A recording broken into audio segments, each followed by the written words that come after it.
지금 이 순간 대한민국 어딘가에서 한 가지 장면이 반복되고 있습니다. 아직 어둠이 가시지 않은 새벽 5시, 이른이 넘은 노인이 청소 도구를 들고 지하철역으로 향합니다. 손마디는 굳어있고 허리는 조금 구부러져 있지만 걸음은 멈추지 않습니다. 연금이 있기 때문이 아닙니다. 연금만으로는 살 수가 없기 때문이죠. 이것이 지금 이 나라의 노후입니다. 그리고 앞으로 5년, 이 장면은 훨씬 더 많은 곳에서 훨씬 더 많은 사람들에게 펼쳐지게 됩니다. 오늘 이 이야기는 단순한 통계 나열이 아닙니다. 당신의 부모님 이야기이고 언젠가는 당신 자신의 이야기가 될 수 있는 그 충격적인 진실에 대한 이야기입니다. 먼저 숫자 하나부터 시작해 보겠습니다. 2025년 현재 대한민국 국민 5명 중 1명이 65세 이상입니다. 통계청의 2025년 고령자 통계에 따르면 65세 이상 고령 인구는 1,051만 명을 넘어 전체 인구의 20.3%를 기록했고, 이는 고령 인구 비중이 20%를 넘어선 첫 번째 해입니다. 유엔이 정한 기준으로는 이것을 초고령 사회라고 부릅니다. 그리고 대한민국은 이 경계를 넘어서는데 단 7년이 걸렸습니다. 같은 구간을 넘는데 프랑스가 39년, 독일이 37년 걸린 일을 우리는 7년 만에 해낸 거예요. 세계에서 가장 빠른 속도입니다. 여기서 한 가지 의문이 생깁니다. 고령 사회가 되면 뭐가 문제냐고요? 사람들이 오래 살면 좋은 거 아니냐고요? 맞습니다. 오래 사는 건 분명 축복입니다. 하지만 문제는 오래 사는 것 자체가 아닙니다. 오래 사는데 돈이 없다는 것, 바로 그게 문제입니다. 그리고 그 문제가 지금 이미 현실로 나타나고 있습니다. 국민연금연구원은 노후 최소 생활비에 대해 개인 기준 월 124만 3천 원, 부부 기준 월 198만 7천 원으로 추정합니다. 그런데 실제 고령자가 받는 연금 수령액은 어떨까요? 통계청의 2024년 고령층 부가조사 결과에 따르면 55세에서 79세 사이 고령층의 월 평균 연금 수령액은 고작 82만 원이었습니다. 82만 원. 잠깐 이 숫자를 일상에 대입해 보겠습니다. 서울 외곽의 작은 원룸 월세가 평균 50만 원이 넘는 시대입니다. 연금 82만 원에서 월세를 내고 나면 30만 원 남짓으로 한 달을 살아야 하는 거예요. 밥을 먹고 병원을 가고 교통비를 내고 그 돈으로. 계산이 안 됩니다. 처음부터 계산이 될 수 없도록 설계된 구조라는 말이 더 정확하겠죠. 그렇다면 왜 이렇게 됐을까요? 여기서부터가 진짜 이야기의 시작입니다. 국민연금은 1988년에 처음 시작됐습니다. 설계 자체는 나쁘지 않았어요. 젊을 때 조금씩 모아서 늙으면 받는다. 사회 전체가 함께 위험을 나눈다는 아이디어였으니까요. 하지만 문제가 있었습니다. 처음부터 적게 내고 많이 받는 구조로 만들어졌다는 것이죠. 국민들을 가입시키려면 달콤하게 설계해야 했을 테고, 그 달콤함의 청구서는 나중에 다음 세대가 내도록 밀어놨습니다. 마치 할부로 명품 가방을 산 것과 같습니다. 지금 당장은 가방이 손에 있으니 좋습니다. 그런데 청구서는 매달 날아오고 이자는 쌓이고 어느 순간 감당이 안 되는 상황이 오는 거예요. 더 정확한 비유를 들자면 이 할부 계약서를 사인한 사람이 나중에 갚아야 할 사람이 아니라 자식 세대라는 겁니다. 자신이 갚을 필요가 없는 할부를 끊어주는 셈이죠. 국민연금이 딱 이 구조입니다. 2025년 3월 국회 본회의를 통과한 국민연금 개혁안으로 보험료율이 9%에서 13%로 인상되고 소득 대체율도 43%로 조정됐습니다. 이를 통해 기금 소진 시기는 당초 예상했던 2056년에서 2064년으로 8년 연장됐습니다. 8년. 듣고 보면 뭔가 한 것 같습니다. 그런데 냉정하게 생각해보면 이건 막은 게 아닙니다. 늦춘 것뿐입니다. 폭탄의 도화선을 조금 더 길게 늘린 것이지 폭탄을 해체한 게 아니라는 말이에요. 그리고 여기서 더 충격적인 사실이 하나 있습니다. 한국개발연구원의 분석에 따르면 현행 제도를 유지할 경우 기금 소진 이후에도 기존 세대의 연금 수준을 유지하려면 미래 세대의 보험료율을 30%에서 40%까지 급격히 올려야 합니다. 지금 직장인이 내는 보험료율은 9%입니다. 그게 13%로 오르는 것도 부담스럽다고 느끼는 분들이 많은데 30%에서 40%까지 올려야 한다는 이야기가 나오는 겁니다. 월급의 3분의 1을 연금 보험료로 내야 한다는 뜻이에요. 지금 월급 300만 원을 받는 사람이라면 최대 120만 원을 연금으로만 내야 하는 상황이 될 수 있다는 이야기입니다. 이게 지금 20대, 30대가 마주하게 될 현실의 시나리오 중 하나입니다. 그렇다면 지금 노인들은 어떻게 살고 있을까요? 국가데이터처 국가통계연구원이 발간한 한국의 사회동향 2025에 따르면 한국의 66세 이상 노인의 소득 빈곤율은 39.7%로 OECD 회원국 가운데 가장 높습니다. 이는 처분 가능 소득 기준으로 집계한 수치입니다.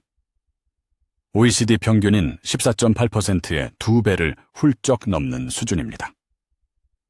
노인 10명 중 4명이 빈곤층이라는 말입니다. 더 놀라운 건 연령대별로 나눠보면 상황이 훨씬 심각해집니다. 66세에서 75세 노인의 빈곤율은 31.4%인 반면 76세 이상에서는 52%로 2명 중 1명 이상이 빈곤층에 속합니다. 여기서 잠깐 생각해 보겠습니다. 76세라면 오늘 막 태어난 아이가 어른이 되고 대학을 나와 사회생활을 하고 결혼을 하고 아이를 키우고 중년이 되는 시간입니다. 그렇게 열심히 살아온 뒤에 2명 중 1명이 빈곤하다는 이야기입니다. 이건 개인의 실패가 아닙니다. 구조적인 문제입니다. 그러나 이 지점에서 많은 분들이 이렇게 반박합니다. 우리나라 노인들 집 있잖아요. 아파트 값도 올랐잖아요. 그게 다 자산 아닌가요? 맞습니다. 노인 가구의 순자산은 약 4억 7천만 원으로 전체 평균보다도 많습니다. 하지만 노인들의 자산 구성을 들여다보면 대부분이 부동산에 집중돼 있고 현금화할 수 있는 금융자산은 적습니다. 이게 바로 이 문제의 가장 아이러니한 지점입니다. 서울 외곽에 아파트 한 채가 있는 70살 노인을 상상해 보겠습니다. 그 집은 10억짜리입니다. 그런데 매달 쓸 돈은 없습니다. 통장에는 월 80만 원의 연금이 들어오지만 병원비와 식비와 공과금을 내고 나면 남는 게 없거든요. 집은 있지만 배가 고픈 상태입니다. 10억짜리 집에 살면서 밥값이 없는 상황. 이게 한국 노인 빈곤의 실체입니다. 자산은 있는데 현금이 없는 구조. 영어로는 이런 상황을 하우스 리치, 캐시 푸어라고 부릅니다. 집은 부자인데 현금은 가난한 상태라는 뜻이죠. 자산은 부동산에 묶이고 현금은 마른 노년의 삶. 그나마 집이라도 있으면 다행일지도 모릅니다. 통계 뒤에 가려진 진짜 비극은 아무런 자산 없이 노후라는 벼랑 끝으로 내몰린 무주택 노인들이 우리 사회의 더 아픈 단면이라는 점입니다. 그리고 이 상황에서 많은 노인들이 선택하는 건 바로 계속 일하는 것입니다. 2024년 통계를 보면 55세에서 79세 고령층 인구 가운데 취업자는 943만 6천 명으로 역대 최고 수준인 59%의 고용률을 기록했습니다. 더불어 10명 중 7명에 가까운 69.4%가 장래에도 일하기를 희망한다고 밝혔습니다. 일하고 싶다는 게 나쁜 건 아닙니다. 활기차게 사는 건 좋은 일이에요. 그런데 문제는 이들이 왜 일하고 싶어 하는지입니다. 일하고 싶다는 55세에서 79세 가운데 절반 이상인 55.8%는 연금으로는 부족한 생활비를 보태기 위해 은퇴를 늦추려 한다고 응답했습니다. 즐기기 위해서가 아니라 살기 위해서 일하는 겁니다. 그리고 그 일자리라는 것이 대부분 새벽 청소, 주차 관리, 경비원 같은 단순 노무직입니다. 평생을 일한 사람이 70이 넘어서도 쉬지 못하고 새벽을 달려야 하는 현실. 이걸 노후라고 부를 수 있을까요? 그분들 중 상당수는 한국 경제 성장의 한복판을 살아온 분들입니다.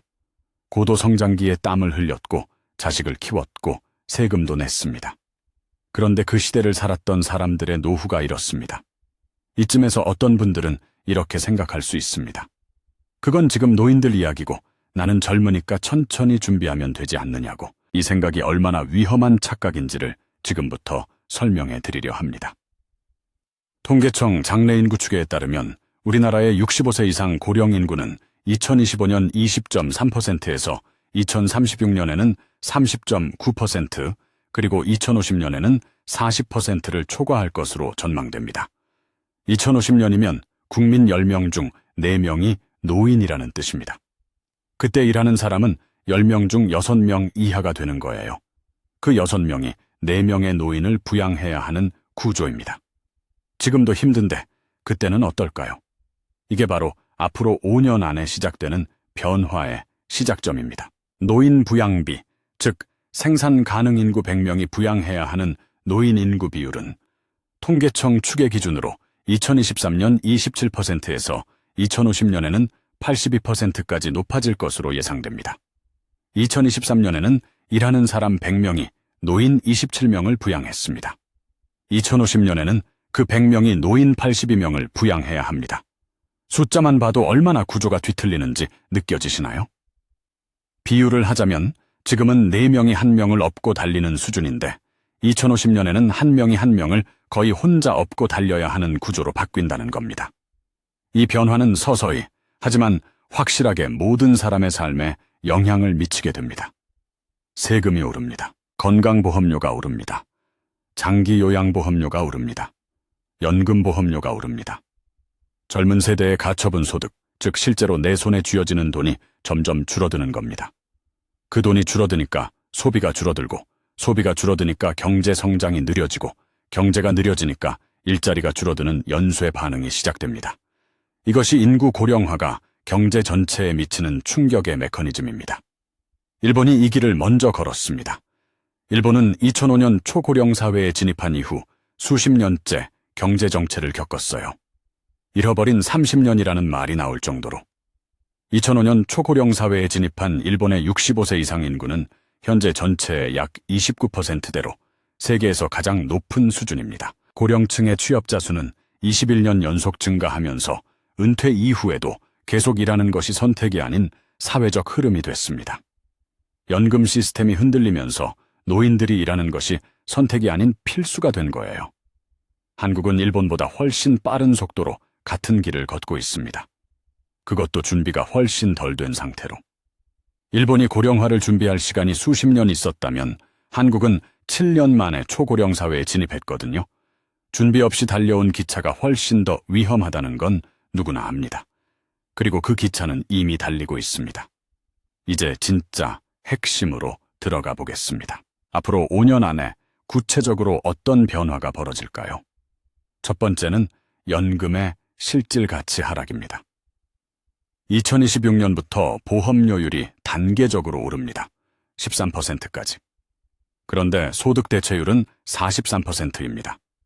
소득 대체율이란 은퇴 전 소득 대비 연금이 얼마나 나오느냐는 비율인데 43%라는 건 일할 때 받던 월급의 43% 정도를 연금으로 받게 된다는 뜻입니다. 월급이 300만 원이었다면 129만 원을 받게 되는 거예요. 노후 최소 생활비인 124만 원과 비슷한 금액입니다. 최소 수준에 겨우 맞닿는 금액인 거죠. 그런데 여기에 함정이 있습니다. 소득 대체율 43%는 40년을 꽉 채워서 보험료를 낸 사람 기준입니다. 현실에서 40년을 채우는 사람이 얼마나 될까요? 경력 단절, 비정규직, 자영업, 프리랜서, 육아 공백. 평균 가입 기간을 생각하면 실제로 받는 금액은 그보다 훨씬 적습니다. 연금 시스템이 약속한 43%는 완벽한 조건의 사람에게나 해당되는 숫자인 거예요. 대부분의 사람에게는 그 절반 수준도 받기 어려운 게 현실입니다. 두 번째는 의료비 폭탄입니다. 건강보험 심사평가원 자료를 보면 2023년 기준 65세 이상 고령자 1인당 진료비는 530만 6천 원이고 본인 부담금은 125만 2천 원이었습니다. 이미 연간 125만 원을 개인이 직접 부담하고 있는 건데 앞으로 노인 인구가 늘어날수록 건강보험 재정이 더 압박을 받게 됩니다. 75세 이상 노인의 46.2%는 만성질환을 3개 이상 앓고 있고 치매 유병률도 15.7%로 74세 이하 노인보다 3배 이상 높습니다. 오래 사는 게 문제가 아니라 아프면서 오래 살면서 의료비가 기하급수적으로 늘어나는 게 문제입니다. 65세에 건강하게 은퇴했다 해도 75세, 80세에는 병원을 달고 살아야 할 가능성이 매우 높습니다. 그 의료비를 누가 댈 것이냐? 개인도 국가도 온전히 감당하기 어려운 수준으로 치솟는다는 게 5년 안에 본격화될 변화입니다. 건강보험료가 계속 오를 것이라는 건 거의 확실한 이야기입니다. 이건 예측이 아니라 구조적인 흐름입니다. 세 번째는 독거 노인의 증가입니다. 공식 통계 기준으로 현재 독거노인 비율은 23.7% 수준입니다. 4명 중 1명에 가까운 노인이 혼자 삽니다. 앞으로 5년 안에 이 비율은 더 높아질 겁니다. 핵가족화가 진행되고 자녀들도 각자 먹고 사느라 바쁘고 결혼도 늦어지거나 안 하는 사람들도 늘면서 노인 돌봄의 공백이 점점 커지거든요. 혼자 사는 노인의 문제는 단순히 외로움에서 그치지 않습니다. 갑자기 아파도 발견이 늦고 치매가 와도 초기에 알기 어렵고 금융사기에 취약하고 극단적인 선택으로 이어지는 경우도 있습니다. 한국의 노인 빈곤율과 노인 자살률은 모두 OECD 국가 중 1위를 기록하고 있습니다. 이 두 통계가 동시에 1위라는 건 단순한 우연이 아닙니다. 가난과 고독이 결합할 때 나타나는 비극적인 결과입니다. 그리고 그 비극은 지금 이 순간에도 어딘가에서 조용히 진행되고 있습니다. 네 번째는 부동산 시장의 구조적 변화입니다. 이건 많은 분들이 예상하지 못하는 부분일 수 있는데 앞으로 5년 안에 서서히 나타나기 시작할 매우 중요한 변화입니다. 지금 노인들이 갖고 있는 주요 자산이 아파트입니다. 그분들이 점점 요양원이나 의료기관으로 옮겨가면서 빈집이 생기기 시작합니다. 특히 지방과 수도권 외곽에서 이 현상이 먼저 나타나거든요. 65세 이상 고령자 가구는 현재 전체의 27.6%인 618만 가구인데 2038년에는 1000만 가구로 늘어나고 2052년에는 전체 가구의 절반 이상인 50.6%를 차지할 것으로 예측됩니다. 지금 20대, 30대가 집을 못 사서 힘들다고 이야기하는 시대에 10년, 20년 뒤에는 노인들이 남겨놓은 집이 시장에 쏟아지는 구조가 올 수 있습니다. 누가 사느냐가 문제가 되는 상황. 지금 비싼 값에 집을 사놓으면 나중에 팔 사람이 있을까 하는 질문을 해볼 시점인 거죠. 이건 모든 시장이 그렇듯이 지역에 따라 극명하게 다를 겁니다. 서울 핵심 지역은 여전히 수요가 있겠지만 지방 중소도시는 다른 이야기가 될 수 있습니다. 일본의 지방 도시에서 빈집이 넘쳐나고 집값이 수백만 원 수준으로 떨어진 이야기, 남의 나라 이야기로만 들을 수 없는 시대가 오고 있습니다. 다섯 번째는 세대 간 갈등의 심화입니다. 이게 가장 불편하지만 가장 현실적인 이야기입니다. 지금의 젊은 세대는 이미 어느 정도 알고 있습니다. 내가 더 많이 내고 덜 받게 될 가능성이 높다는 걸. 개혁안에 따르면 보험료 인상은 2026년부터 단계적으로 적용되는데 현재 20대에서 30대 청년들은 앞으로 수십 년간 더 많은 보험료를 내야 합니다. 다만 소득 대체율 43% 상향은 2026년 이후 가입 기간에만 적용되고 이미 연금을 받고 있는 수급자에게는 적용되지 않습니다. 결국 보험료를 오래 낼수록, 즉 지금 젊을수록 개혁 혜택을 더 많이 누리는 구조지만 그 혜택을 실감하기까지 수십 년을 더 기다려야 한다는 점에서 세대별 체감 부담의 크기는 분명히 다릅니다. 더 많이 내고, 더 늦게 받고, 더 적게 받는 세대. 그 세대가 지금 사회에 진입하고 있습니다. 이들이 노후에 도달했을 때 어떤 감정을 갖게 될지, 그리고 그 감정이 사회 전체의 연대와 공동체 의식에 어떤 영향을 줄지, 이것은 단순한 경제 문제를 넘어선 이야기입니다. 어떤 사회든 세대 간의 신뢰가 무너지면 복지 시스템 자체가 흔들리기 시작합니다. 내가 낸 돈이 돌아오지 않는다는 불신이 퍼지면 제도를 지탱하는 사회적 동의 자체가 무너질 수 있거든요. 여기까지 이야기를 들으면서 이런 생각이 드는 분도 있을 겁니다. 그러면 지금 당장 뭘 어떻게 해야 하는 거냐고. 이제 그 이야기를 해볼 차례입니다.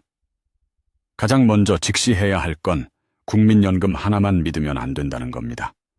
이건 국민연금이 나쁘다는 게 아닙니다. 다만 그것만으로는 충분하지 않다는 구조적 현실을 인정해야 한다는 뜻이에요. 노후 소득의 세 가지 기둥이라는 말이 있습니다. 공적연금, 퇴직연금, 개인연금.